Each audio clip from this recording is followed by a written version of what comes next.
Hello everyone. Thank you so much for joining me. This is my last public online presentation for 2025, and so I think appropriately we're going to talk about skills, future-ready skills for 2026 and beyond. So thank you so much for the people who are here live already. We're going to have see other people joining as we go, so that's really good, and let's make the most of this time that we've got together. So my 3 rules of engagement for all my presentations are these. So some of you may have seen this before. The first of them is that I'd love you to set aside some time to think. I want to give you some things to think about and maybe think a little bit differently. Can I encourage you to think big in this session so that you've got some big ideas, and then if you need to step back when life gets in the way and the summer break gets in the way, that's fine, but it's easier to do it that way than the other way around, to think small and then try to expand your thinking when everything else happens. And the second thing is, if you're here live, I encourage you to be playful and engage. You have an opportunity to ask questions. I'm going to ask you questions. I'm going to ask us as a group to work together to help somebody in the room solve a problem as we go. So if you're here live, make the most of that opportunity. You'll get more value from it, and everybody else in the room will get more value from it as well. If you're here in just watching the recording, hello to you. So you won't get as much value because you won't be able to do the interactive bits, but I'm sure you'll still get value from the content. And the most important thing of all is that I'd love you to have some actions that you can take away and put into practice. I can see people already using their emojis, which is fantastic. So as we go along, please feel free to use your emojis, and they'll show up on the screen for everybody so that everyone will know the sentiment in the room. In fact, that's one of the things I want to ask you to do. So just rather than asking you to rate or to give some words, I'd like you to tell me in an emoji, using the Zoom emojis there, how you're feeling about 2026, about the year ahead. Hey, how do you feel? Express yourself in an emoji. Okay, good. Lots of positives. Interesting. Good. Good. Really pleased to see. Okay, thank you everyone. Thank you for doing that. And please feel free, as we're going through the hour that we've got together, that you continue to use your emojis whenever you see something interesting or you see something a bit scary. Just share your feelings, and this is a nice, easy way for you to do that. And then we get a feeling for what's going on in the room as well. I would like to also find out where we are around the world. And I know most people are in Australia or New Zealand, but if you could please just type in the chat where you are. So I can see some quick Perth person's already said yes. So in Perth, New Zealand.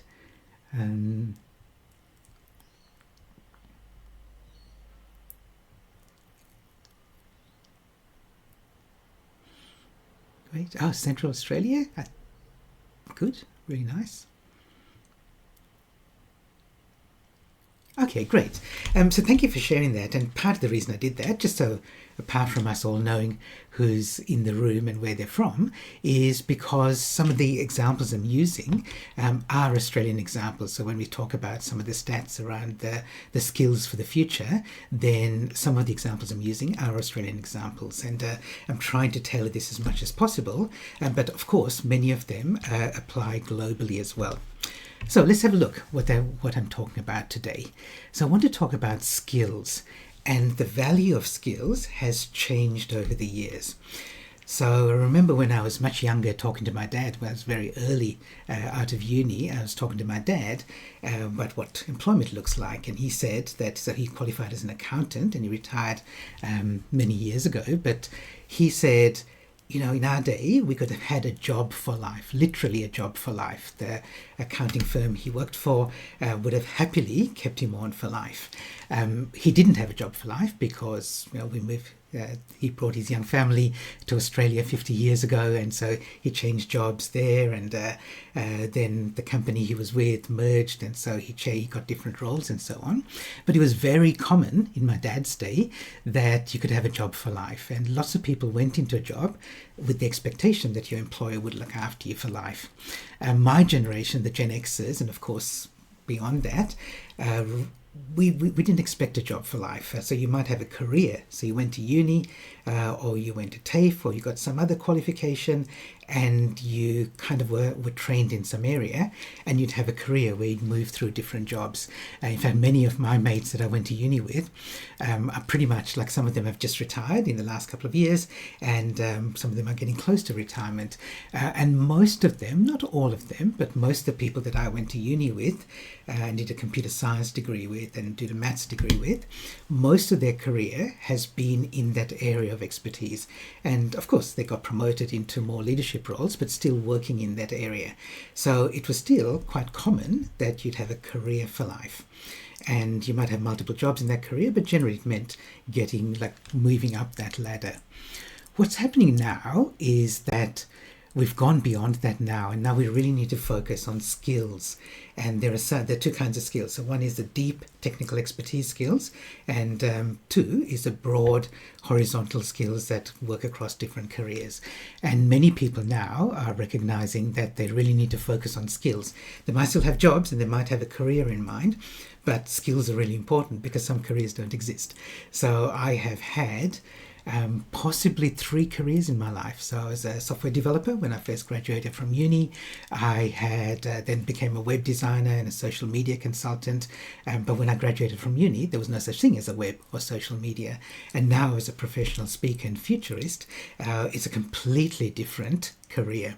And I've had different skills and have needed to learn different deep skills in each of those 3 areas. And I know this is not true just for me, but for many people here in the room as well.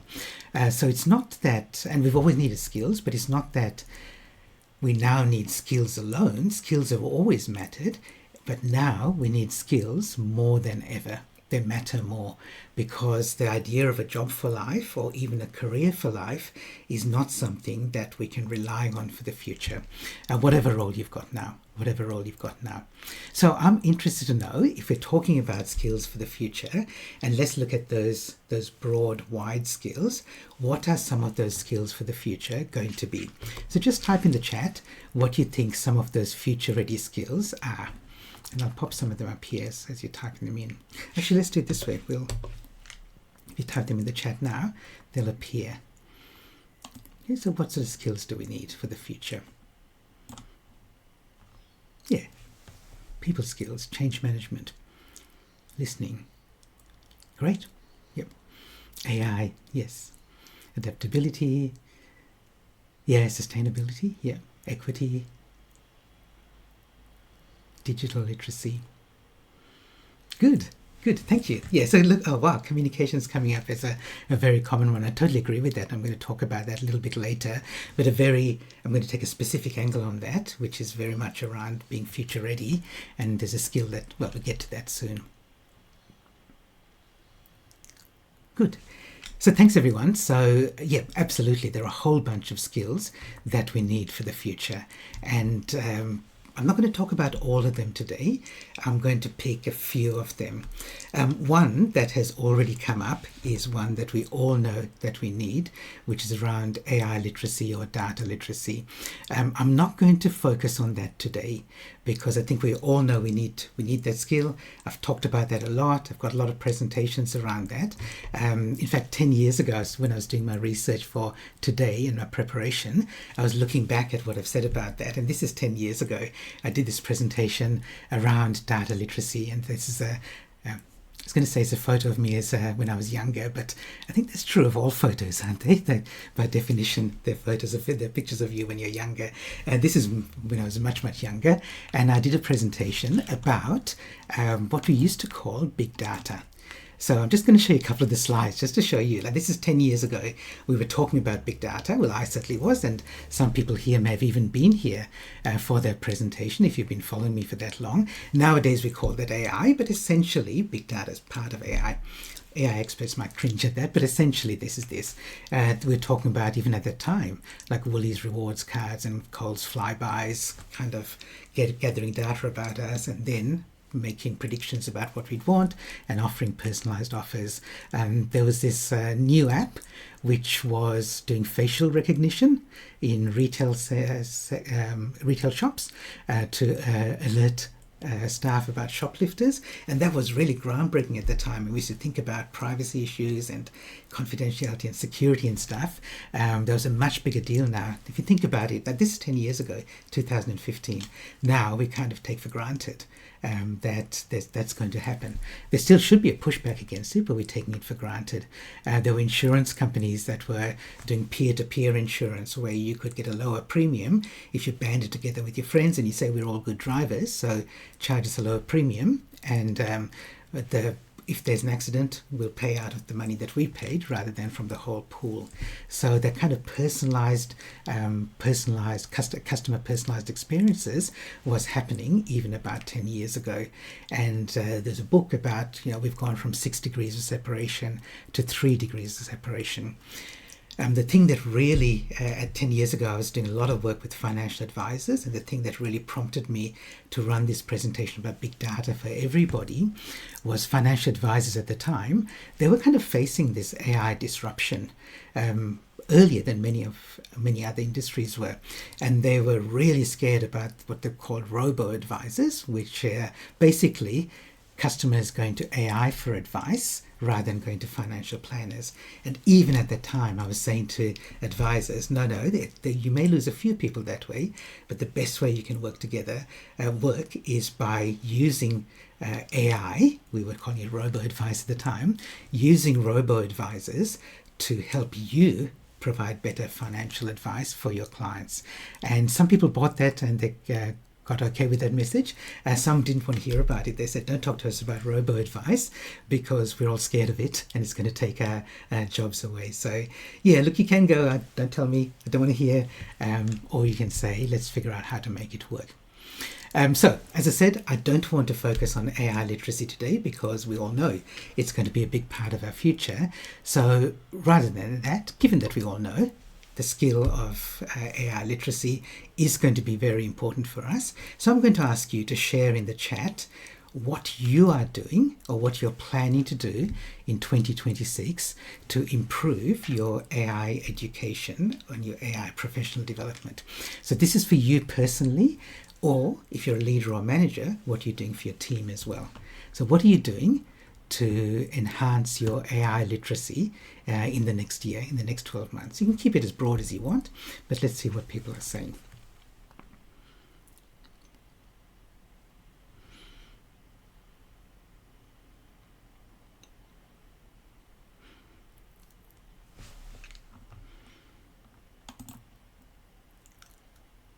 Yes, it's an AI mentor that a friend's designed for you, Claire. Thank you.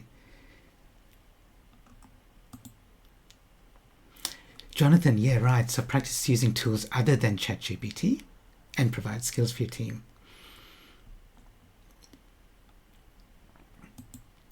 Yeah, so Kate, really, I love the take that you've given here, encouraging team members to experiment and become familiar. We can't use it for clinical work. I assume you work in healthcare, but you're still encouraging people to use it for other work. And speaking to somebody just yesterday about that in the education sector, about the fact that school teachers can use AI for so many things that are separate from what they can do in the classroom and working with students, because there's some restrictions on how they can do that correctly, but they can use it for so many things beside that. Exposure to different types of AI, yeah.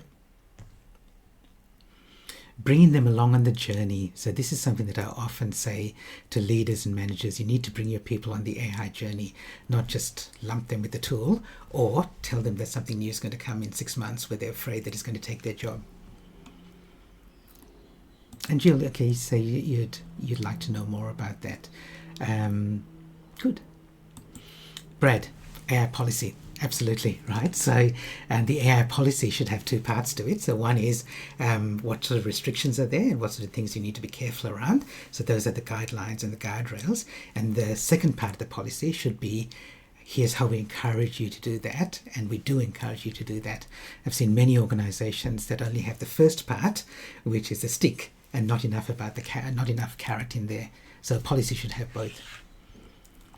Renee, I love your idea here, using Teams for a group chat where we share what you've used and what it's used for.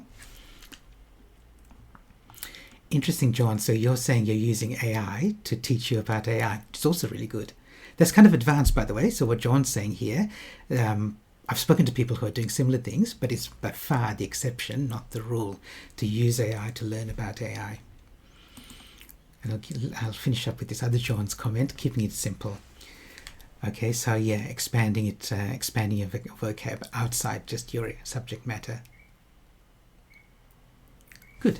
Okay, thanks everyone for doing that. So as I said, that's all I'm going to talk about, really. I think that's all I'm going to talk about AI for today.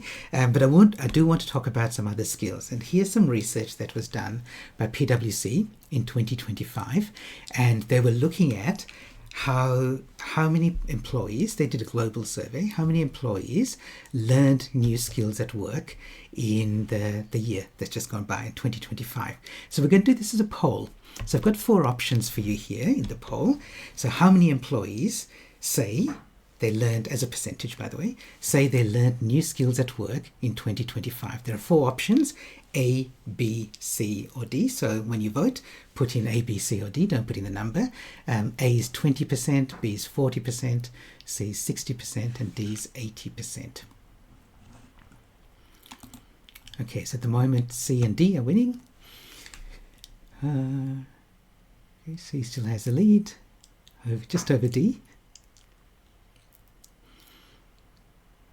Okay, C has taken a strong lead here. So 60% of people said they learned new skills at work.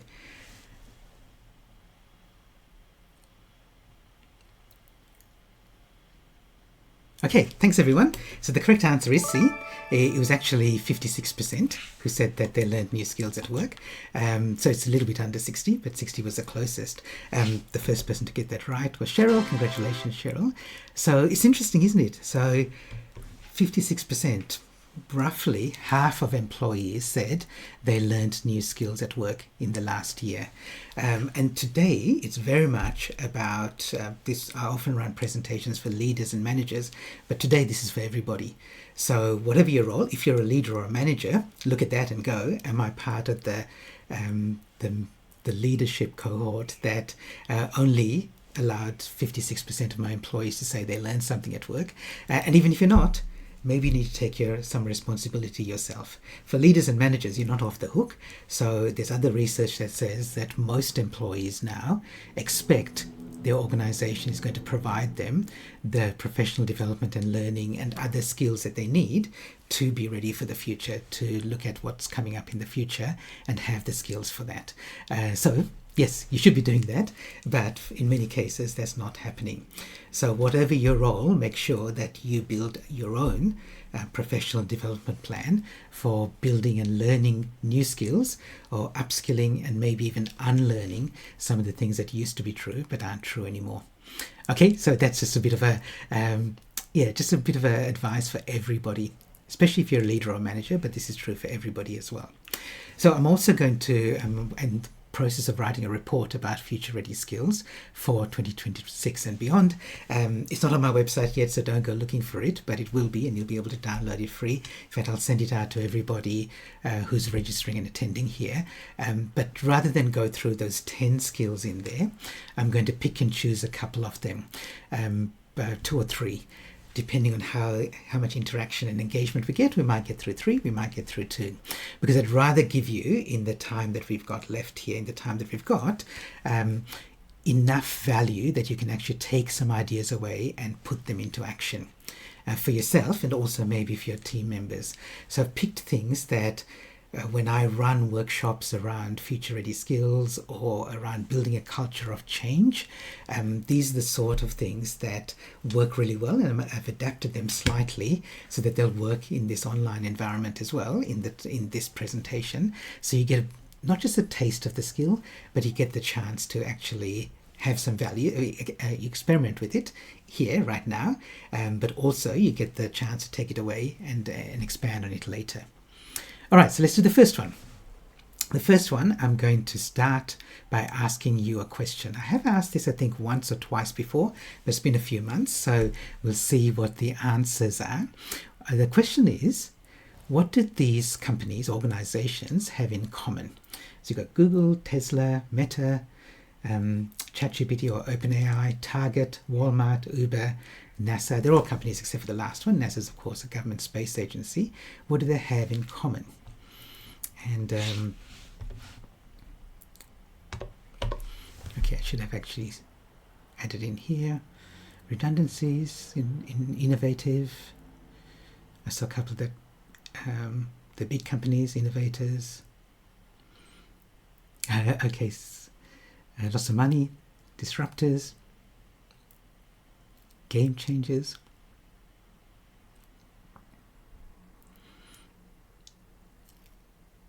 Okay, good.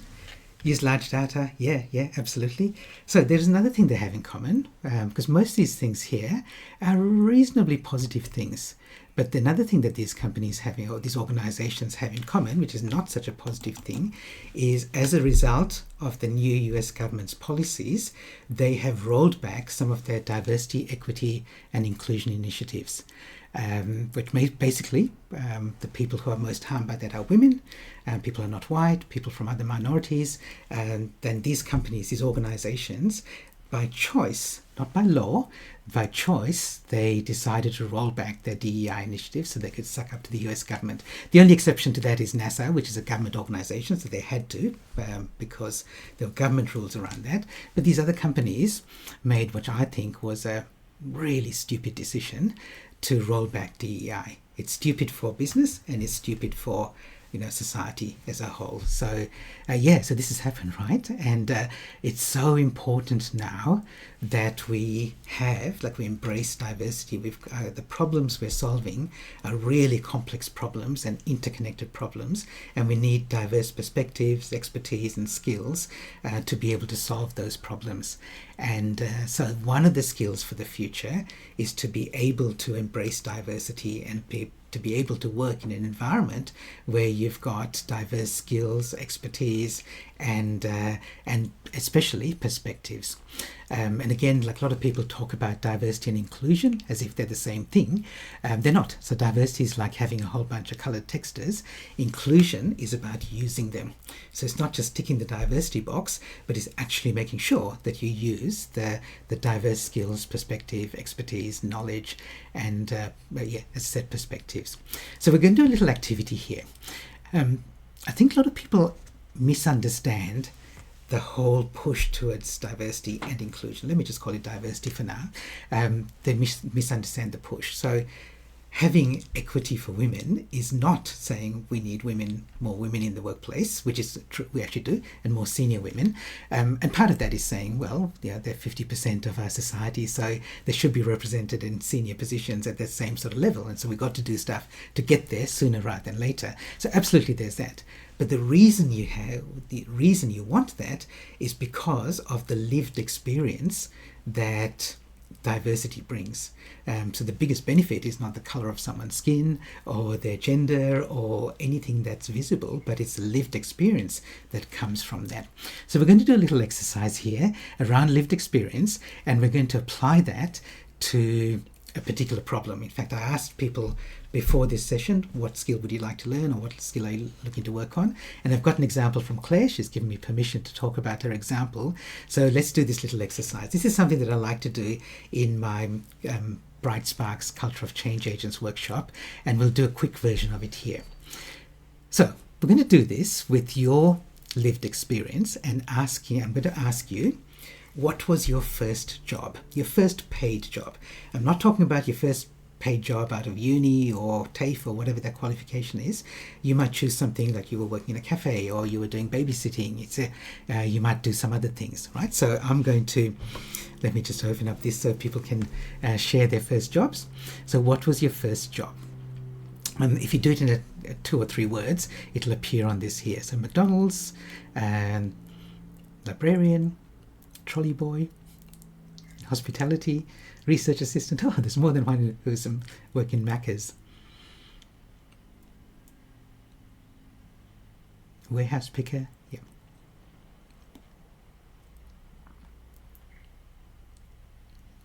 Good, love it. Tutoring. So tutoring there. Good. Okay, so next step. Thank you for doing that. So the next step is the one I think is the really interesting one that draws out your lived experience. And I won't ask you to share in the chat just yet, but let me share with you what the question I'm going to ask you. So the question is, what did you learn from that? So my very first job, even before I went to uni, was as a maths tutor, because I was really good at maths at school. So friends and family and other kids' parents would say, can you come and tutor my son or daughter, because you're really good at maths, and they're not, and they need some help. So the real question that I'm asking you, and don't share in the chat just yet, but the question I'm asking you is to write down 2 or 3 things that you learned from that first job. And I'm going to start by sharing some of mine. So I'm going to share 4 of them very quickly, and then I'll ask you to please start writing down even as I'm sharing. So one of the things I learned as a maths tutor, as a teenager, was that not everybody thinks the same way. So I was really good at maths, so things would come to me kind of quickly. My brain was wired for it because I was always doing it, even as when I was much younger. So, but then I realized not everybody has that same way of thinking. Okay, yeah, I was not young and naive. Some people are way behind. So I might be teaching year 9 algebra to somebody who wasn't very good at grade 5 fractions. And it's not their fault, it's like the system kind of leaves you behind. Like you get a C in grade 5 for maths, or a D, and then you just kind of move on. So, but you can't do algebra if you don't know fractions. So that was a surprise to me, because I was, in maths especially, I was also always up to date. In fact, I was at top of the class. So it was a surprise to me that there are other people who are way behind where they should have been, in my mind. And the next thing was that I could think abstractly, and I still can when it comes to maths, but other people wanted something that would relate it to something that was real to them. So many years ago, a few years ago, when I was tutoring my nephew Riley, when he was in year 12 or year 10, and we were doing trigonometry, and he loves cricket, so I'd go, oh, Riley, like cos being positive is like playing on the offside, and sine being positive is playing in front of the wicket rather than behind the wicket. And that's the way that he would relate to it and remember it. So so I realized that people had different ways, and one of them was if they could relate a maths thing to something that was real, it would make sense to them. And the last one I'm going to share with you is that I realized different people have different goals. So when I was doing maths, I wanted to learn the maths. I wanted to be really good at it and understand it, and kind of it had that beauty in my mind. But other people had different goals. I had students I was tutoring, and they go, I just need to pass this test and I'll never have to worry about this ever again. Right? And I'm going, how can you think that way? This is maths, right? So anyway, I think you get my point, right? So in the chat, will you share 1 or 2 things? You don't have to say what your job was, but if you're working at Macca's, but just share what you learned from that job. And in the similar way to I did, just a little phrase there, a phrase or 2. Customers are not always right. Measure twice and cut once. Work can be uncomfortable.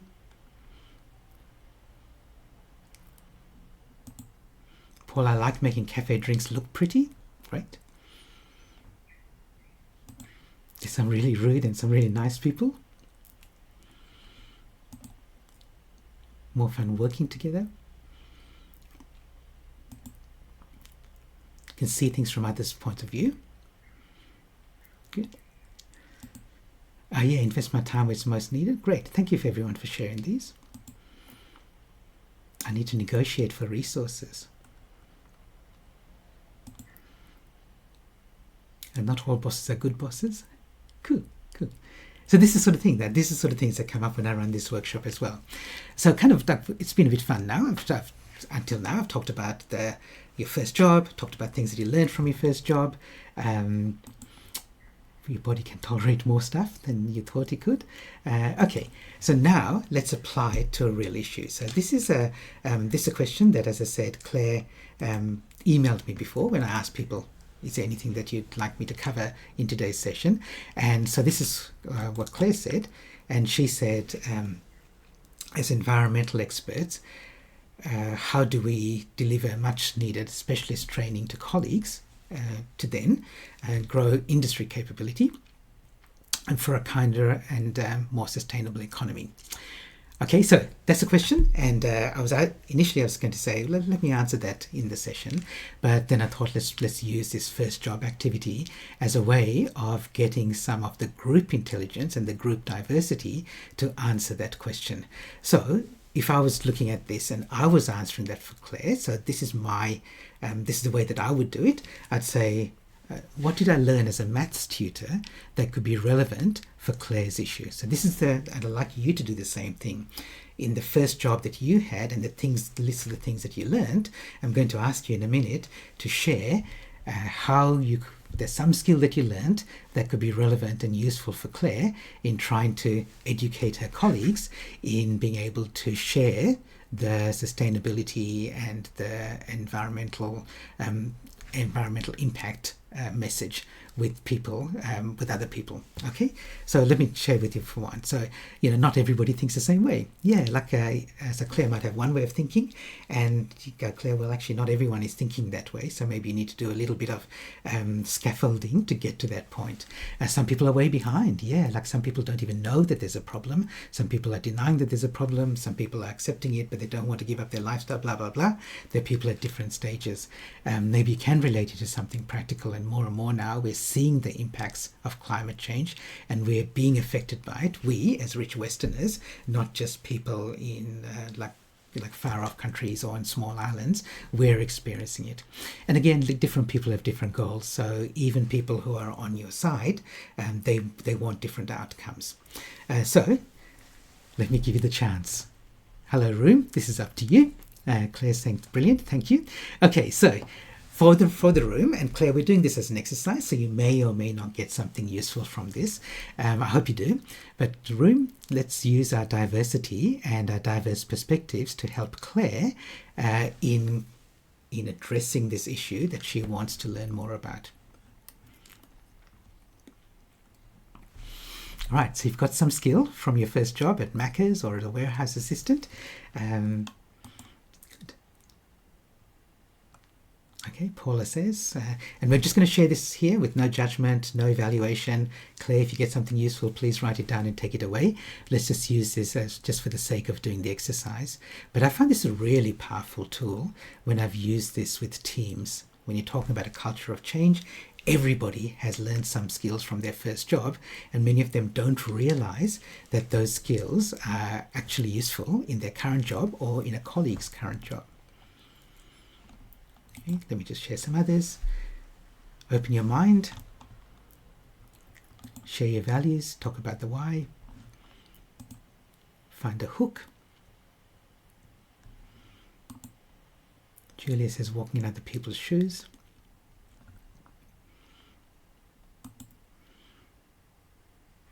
Here, Jonathan says learn as much as possible about what you are selling. And John says influencing and persuading skills. We're in fact going to get onto that next. Oh, here's the other one.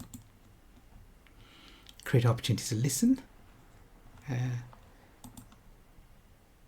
Meet in the middle. Rach, oh, hi Rach, good to see you here. There isn't just one way. People are motivated by different emotions. Find ways to make it fun. Yeah, make the training fun.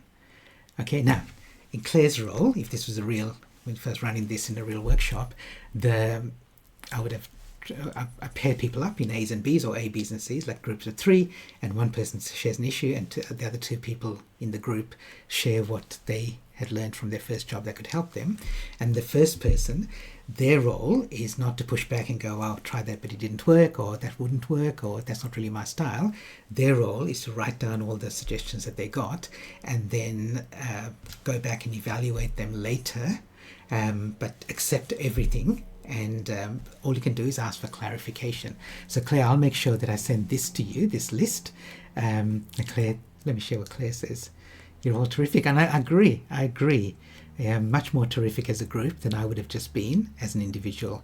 Okay, and this is the point. This is why we need that diversity in our boardrooms, in our staff rooms, in our meeting rooms, in our classrooms, because that's what we need to solve these problems. And Claire, you picked a big one for us to work on. So it's really good because this is a really important problem. It's going to affect all of humanity, and we need diverse perspectives to address it. Okay. Any questions about that activity around the first job? If you're a leader or a manager, I suggest you try it. It's a fun activity, first of all, so people come on board with it. And also, it's a really valuable activity. And there are other ways that you can do it over and over again, because you may not want to do the first job one again, but there are variations of that that you can do to run an activity like that, to embrace the diversity over and over again. So it's a really useful activity to do with your team. Any questions about that? Let me check. Just checking the comments. Claire again says thank you. And Claire, of course, you should do this with your team as well, right? You've got the beautiful advantage of having people from diverse backgrounds, expertise, industries and sectors here, but you can do that with your team as well. Not as smart as we are, not as good as we are, but it's still a good opportunity. Okay, let me move on to, it actually links in very well, some of the comments link in to this second skill that I want to talk about, skill for the future. And this is a skill that some people will have heard of, some people will not have heard of. So it's a skill of sense making. Can I just quickly check? Can you just type in the chat yes or no if you've heard of this skill before and broadly have an understanding of what it is? Okay, it'll just give me an idea of how much I should give you an overview. Okay, so it's kind of leaning towards no. So I'll give you an overview of it because it'll be useful for, and then we're going to do another little activity around sense making as well. Good. Okay, thank you. Just give me an idea.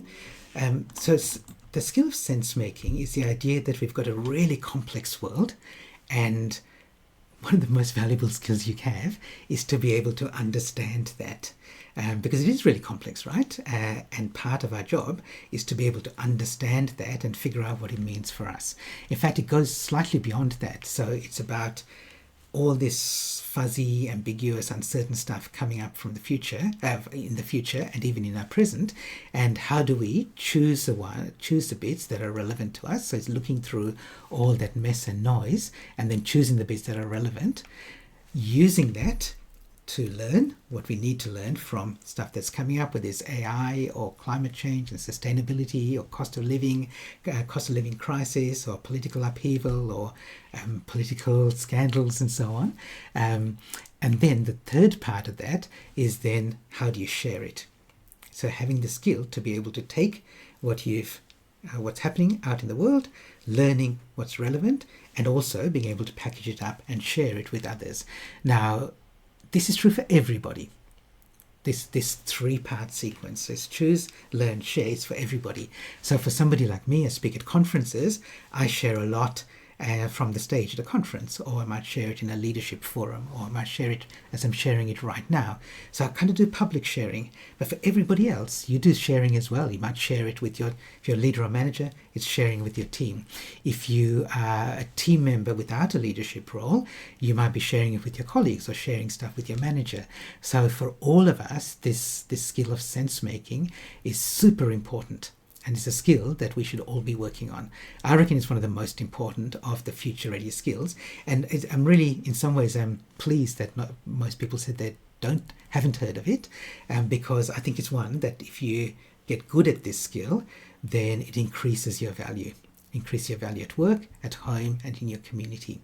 And I'm going to focus on one little bit of one of the three areas. So this is a tiny, tiny part of sense making, but it's one of the most useful things in communication. And remember at the start when I said what are the sort of things that what are the future ready skills? Communication came up, right, big and wide in the middle. Absolutely true. The trouble with saying communication is such a big thing that it's difficult for you to kind of get a grasp on it, to get a handle on it. So I'm going to share with you one tiny, tiny, tiny communication skill, which is part of this sense making. And I picked one that I found is one of the most useful. So it's about sharing an idea with somebody who sometimes you get into this situation, and I'm sure we've all been in this, where you're sharing something with someone and they seem shut down. They've got a mental block. They're not listening, or they don't understand, or they're always pushing back against it. The truth is, it's not them, it's you. Okay, and the reason they have a mental block is you've got, as you can see here, in your mind, you've got a very clear idea of the idea you want to share, but in their head, they've got lots of stuff going on. And I'm not saying that they're muddled and you're clear, but I'm saying that's true for that particular message. So Claire, in your sustainability message, you've got a very clear message you want to get across, but everyone you're speaking to has got a lot going on in their mind. And so a really important part that of that communication is what you do up front. And it's called framing. Okay, and it's like setting the frame. And we know, like if you're looking at art, the frame makes a big difference to the quality of the picture. So you could have a really nice frame and you look at art like this, or you could have a not so good frame and you look at art like this. So a crucial part of your sharing or your getting your message across is to set the frame when you start. And there are 4 key framing questions. And these are questions that the person that you're speaking to or is listening to you in a podcast or watching a YouTube video or sitting across a table from you in a meeting, in their head, they're asking these 4 questions. The 4 questions are why you, which is why you as the person delivering that information, what authority or credibility do you have to deliver it? And they're asking why this. So why should I be listening to this message? Why is this message important to me? And why should I make it a priority? Why me? So the person listening, why are you telling me? Like, what's this got to do with me? How is this relevant for me? And the last one is why now? So why is this a priority now? And why should I pay attention to you instead of all the other, literally hundreds of other things that I could be paying attention to? Now, okay, so those 4 framing questions, whenever you're thinking about delivering a message to somebody, even somebody who you think is on your side and who's open to the message, at least think about those 4 framing questions, and maybe you'll tick some off and others you'll go, no, haven't done that, so I need to do something like that. So let me give you an example. Look at the framing that I used at the start of this presentation. So I'm kind of like bring the screen back, showing you how the magic's done kind of thing. But let me show you some examples. So I said skills matter more now. Okay, and I went through that story of my dad, job for life, to now people just get skills, need more and more skills. So that's about a why now. So what's changed? Why should you listen now? That was, by the way, that was specifically for people who are experienced. So the older, the more grey-haired, the more journeys around the sun, those sort of people, because you might go, well, why should we focus on skills now? We've always been happy with a job for a life or career for life. I guess that's very much a why now for a certain percentage of people in the room. I did this stat about this is also around urgency. Only 56% of people are saying they're learning new skills. That was an encouragement to leaders and employers, but also remember I mentioned that this is for everybody. And I've specifically said that because I know most of these online presentations that I do are just for leaders and managers, or primarily for leaders and managers. And I really wanted other people in the room to go, actually, this is more for me than Gihan's usual presentations. Okay, so that was done very intentionally. I said this is for 2026 and beyond.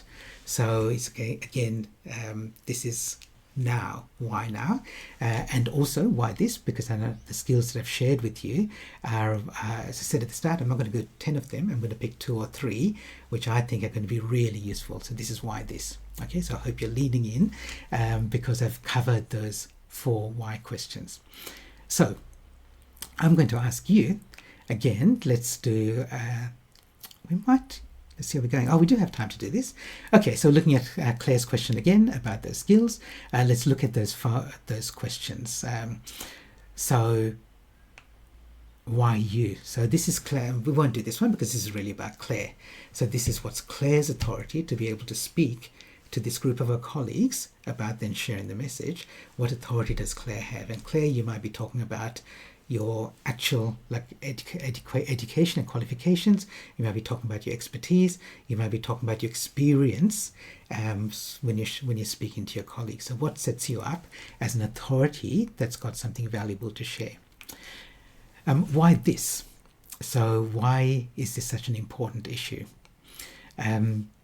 The second one is for everyone in the room. So Claire, you've got two audiences here.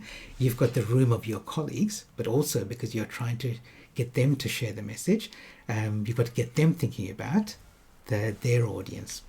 And the last one, which is why now, is why is this such an important issue now? And again, it's got to be from the audience's or listener's point of view, not from your point of view. So you might go, this is the biggest problem facing humanity at the moment. We need to put more resources into it. But the people you're speaking to may not think the same way. And this is why you need to answer those four framing questions. I'm going to check if anyone has got any specific advice. And again, let's do this for Claire's situation.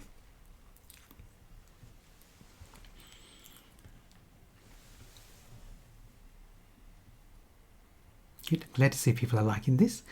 I've got to tell you folks, this is one of the most useful exercise and activities you can do when you're preparing a message that you're going to share with anyone, whether it's just across the table from them in an individual conversation, or whether it's speaking to a large group, or anywhere in between that. Okay? Make sure that you've at least considered those questions. So the thing is, there's some people you will listen to, especially the people who are kind of sympathetic to you, like you, know you, trust you. Some of them will answer those questions for themselves in their mind, but don't rely on it. Don't assume that they will. Put the effort in, and it only takes a couple of minutes, put the effort in to answer those questions for them before you get to your actual message.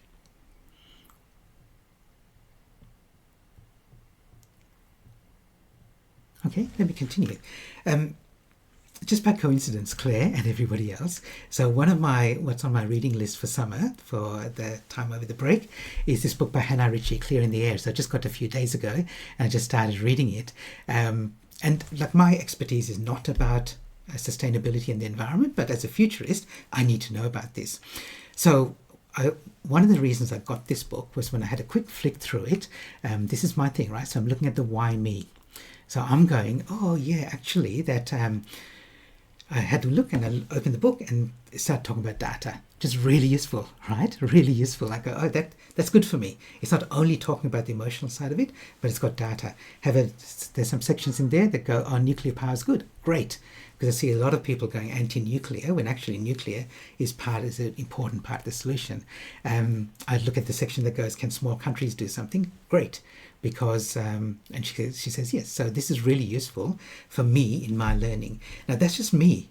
So Hannah Ritchie has got so many other people that she's trying to promote that book and her message to. So you're also going to have different people in your audience who are going to have different ideas and different perspectives and different experience that they're coming to your message from. Okay, so the why me is in some ways the toughest because you've got all these different people in your audience and you're trying to make sure that your message is going to land with as many as possible. And the solution to that is it's not going to land with everybody, but the more work you put into the why me, the more people you're likely to connect with. Okay, good. Let me show you the third one that we're going to do, and then we'll wrap up. So the third of the skills is it's a teamwork skill. Okay, and let me set you up with that. Talk about Iceland. Iceland has a 4-day work week. So in 2019, they did a small pilot project with a small group of people, and they trialed this idea of a 4-day work week. In other words, a 3-day weekend every week. It works so well that they've kind of rolled it out across the country now, and now 90% of employees in Iceland operate a 4-day work week. It doesn't mean that it's the same 4 days, but the norm in Iceland's workforce and employment and just the way that what people expect, just like we expect the norm to be a 5-day work week. In Iceland, they've said everyone can have an extra day.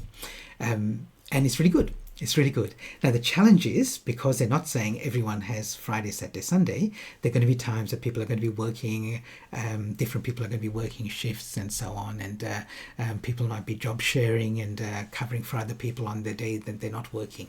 And that's difficult for leaders and managers. And one of the most important things that you can do in a team, this for leaders and managers and employees and other employees in the team, is to be able to be in a position where people can say, I trust your judgment. So when you're talking about things like 4-day work week or even hybrid work and other forms of flexible work, it's no longer enough to just go, I can see what you're doing and you can come up to me anytime and ask me a question, because that's not possible. That is possible in a physical office where everyone's there all the time, but it's not true when you've got hybrid work, flexible work, 4-day work weeks, part-time work, shift work, and there's people covering shifts and so on. It's difficult to do. So you want to build a judgment. So let's do this little, I'm going to share a little thing with you that I did with my niece Abby.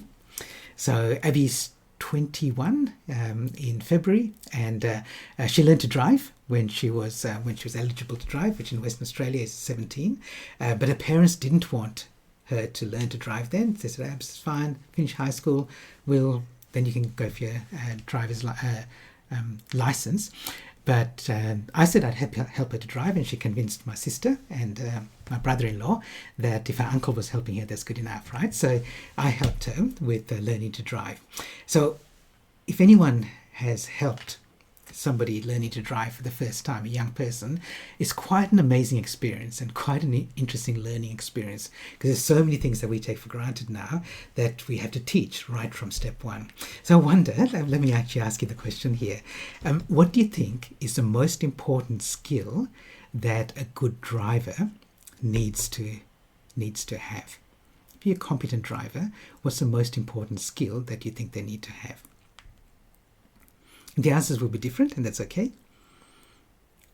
So I see things like patience, awareness,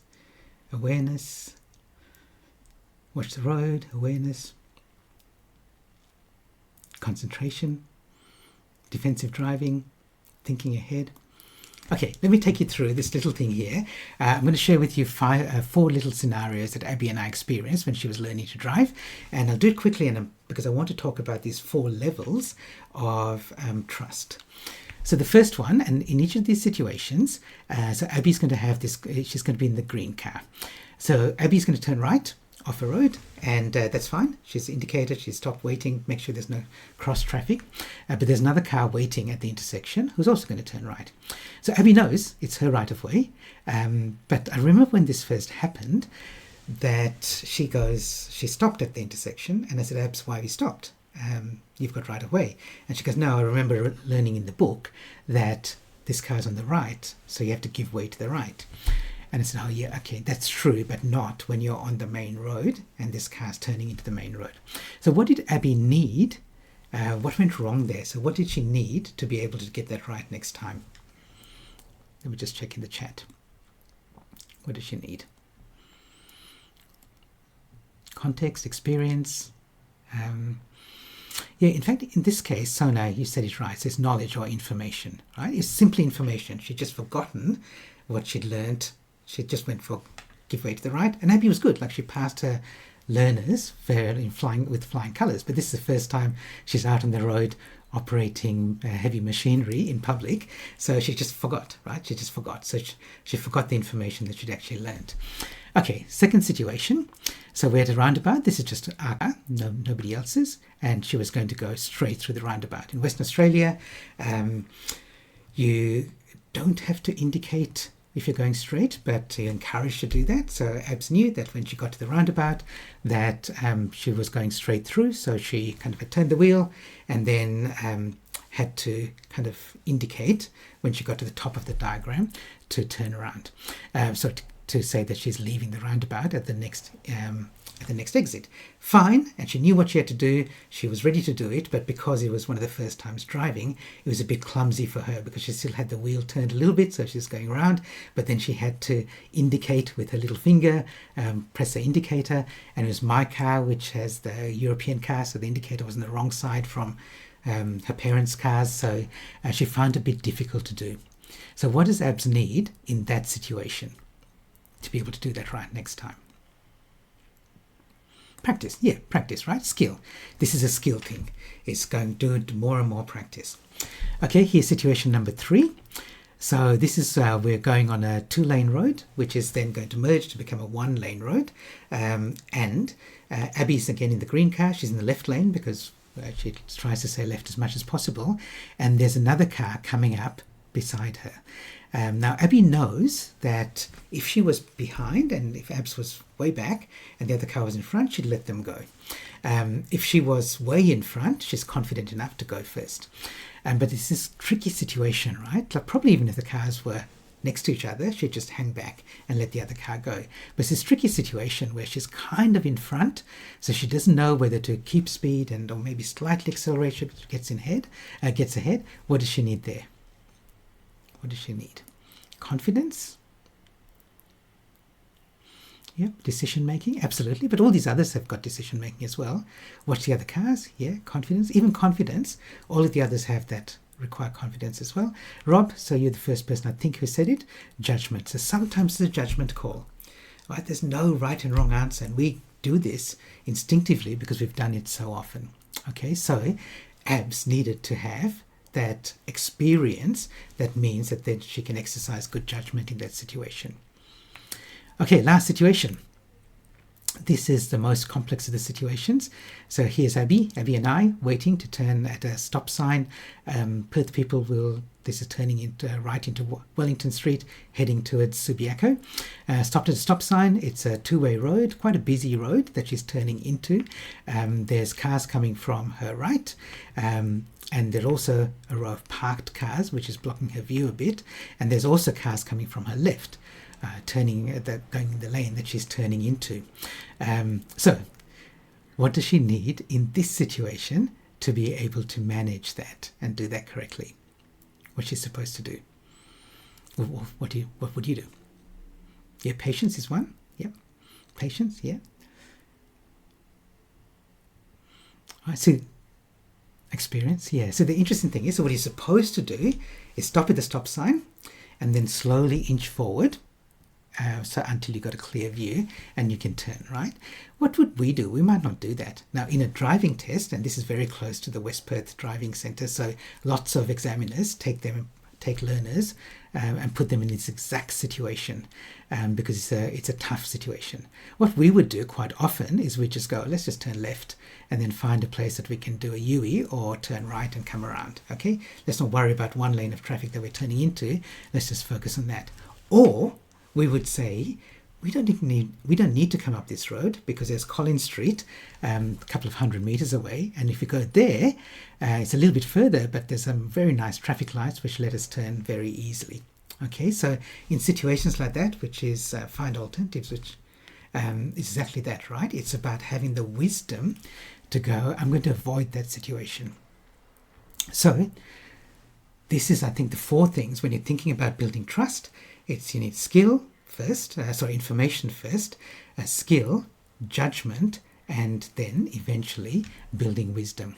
So I'm going to ask you just before we finish up, so that skill of having judgment in a team, we looked at that skill of sense making and sharing, and we looked at the skill of embracing diversity. Can I just ask you in the chat, which of those things, what have you learned from that you can take away and use in your learning, professional development and learning for next year? Okay, what have you learned? What have you learned?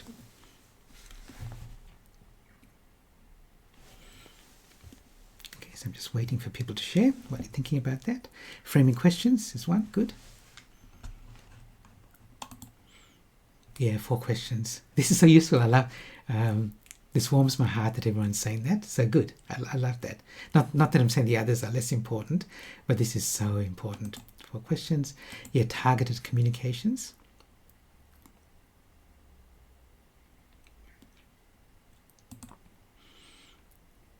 Yeah, Julie, thank you for sharing that as well. Build trust and confidence in your team.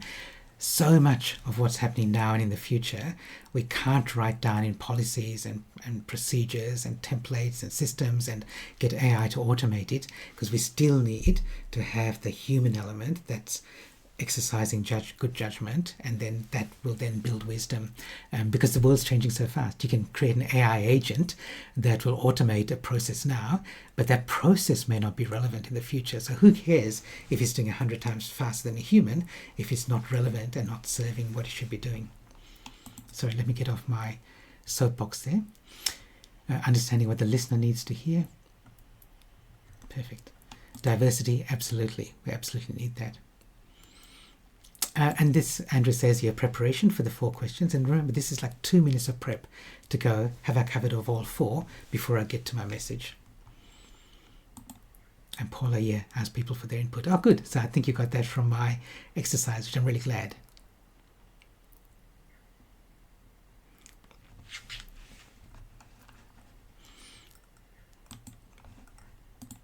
Thank you, Claire. And thank you also for being a volunteer. I did ask Claire beforehand. I said, is it okay if I use your example and use your name? And she said, yes. So thank you. Thank you, because you helped everybody in the room as well, Claire, by being willing to share that. All right, folks, my last message, as I often do in my presentations, don't wait for things to be perfect. Don't wait until you're not busy anymore. Don't wait until you've got your AI policy in place. Don't wait until the next election. Whatever it is, start before you're ready, because the world isn't going to wait for you and isn't going to wait for us. Thank you, everyone, for coming along. Thank you for engaging, and I wish you all the best over the summer season, whatever you're doing in that time, the holidays or maybe not holidays. Make the most of it, and I'll see you in the future. Thanks, everyone. Bye for now.